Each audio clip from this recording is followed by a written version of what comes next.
Welcome to Confederation Park Beach in Hamilton, Ontario.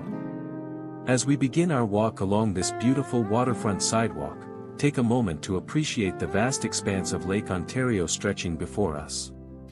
The lake, one of the 5 Great Lakes, forms a natural boundary between Canada and the United States.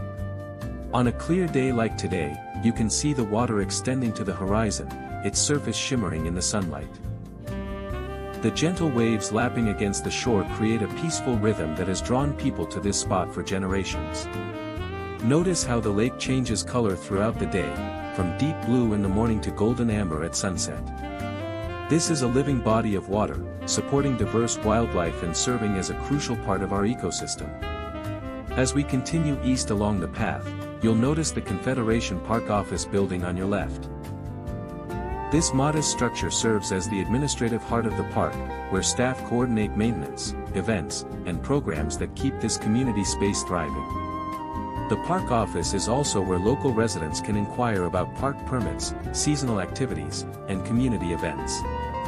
During summer months, this is a busy hub of activity as families plan picnics, sports leagues organize tournaments, and the community comes together. The building itself reflects the practical, accessible design philosophy of the park, functional, welcoming, and integrated into the natural landscape rather than dominating it. Nikola Tesla Monument. Ahead on our right, near the water's edge, you'll find one of Hamilton's hidden gems, the monument dedicated to Nikola Tesla, the brilliant inventor and electrical engineer who helped shape our modern world. Tesla, though not Canadian by birth, has a special connection to this area through his pioneering work on harnessing the power of Niagara Falls. His alternating current system revolutionized how we generate and distribute electricity, the very power that lights our cities and homes too.